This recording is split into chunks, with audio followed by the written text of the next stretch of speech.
जय गुरुदेव। बच्चों, आज हम कहानी सुनेंगे सत्यवादी तथा पर दुख कातर बालक नेपोलियन की। कोर्सिका की राजधानी में एक बड़े बगीचे में एक लड़का और लड़की खेल रहे थे। लड़के का नाम नेपोलियन और लड़की का नाम इलाइजा था। खेलते खेलते दोनों बगीचा पार करके बहुत दूर निकल गए। वहाँ इलाइजा की असावधानी से एक किसान की लड़की की पकी जामुन की टोकरी गिर गई और जामुन के फल टूट गए।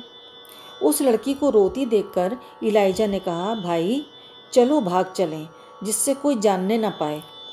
मैं नहीं जाऊंगा, देख यह लड़की कितना रोती है। हमने जो नुकसान किया है वह इसको भर देना चाहिए, यह हमारा कर्तव्य है। ऐसा कहकर नेपोलियन उस लड़की के पास गया। इलाइजा भी भाई का अभिप्राय समझकर उस लड़की के जो फल गिरे थे उन्हें बीनने लगी। घर जाकर मैं माँ को क्या कहूँगी, सारे फल खराब हो गए, इससे मुझे 3 दिनों का भोजन मिलता। इतना कहकर वह लड़की खूब रोने लगी। रो मत, ऐसा कहकर नेपोलियन ने 3 छोटे चांदी के सिक्के उसके हाथ में थमा दिए और फिर कहा, मेरे घर चल, बाकी पैसे मैं तुझे दूंगा। इलाइजा ने भाई के कान में कहा, भाई तुम यह क्या कर रहे हो? माँ को खबर मिलेगी तो वह हमें सजा देगी। भाई ने कहा, हमने फल नष्ट किए हैं, उनके दाम तो देने ही पड़ेंगे।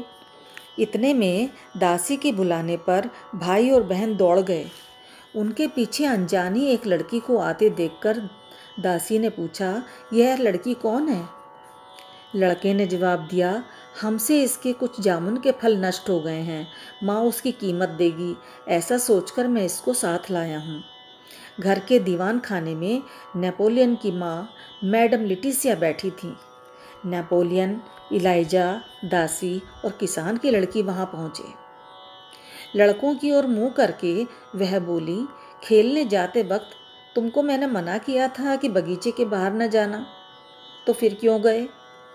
माँ, इलाइजा को सजा न दो, मैं ही गया था और वह तो मेरे साथ गई थी। यूँ कहकर नेपोलियन ने अपना दोष स्वीकार किया। इलाइजा चुप होकर भाई को देखने लगी।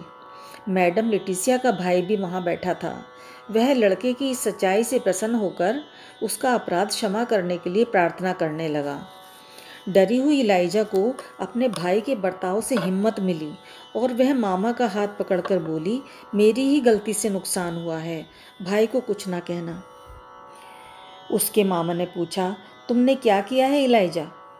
लड़की ने सारी बातें कह सुनाई और स्वीकार कर लिया कि उसकी गलती से ही नुकसान हुआ है।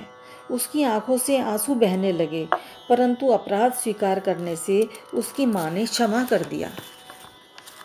इसके बाद नेपोलियन ने कहा कि माँ, मैं एक वस्तु मांगता हूँ, तुम महीने महीने का खर्च करने के लिए मुझे जो 3 सिक्के देती हो वह मुझे दोगी? माँ ने तुरंत पुत्र की प्रार्थना स्वीकार की और कहा, अब 1.5 महीने तक तुझे कुछ भी नहीं मिलेगा।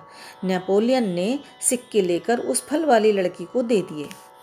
किसान की लड़की को पूरा दाम मिल गया। वह प्रसन्न हो गई और पहले दिए हुए 3 चांदी के छोटे सिक्कों को वापस करने लगी, परंतु नेपोलियन ने नहीं लिया। लड़की का ऐसा अच्छा बर्ताव देखकर मैडम लिटिसिया बहुत प्रसन्न हुई और तेरी माँ कहाँ है?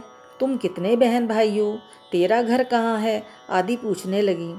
उसके बाद वे सब उसके घर गए और उसकी बीमार माँ के लिए उन्होंने दवा और खाने का प्रबंध कर दिया।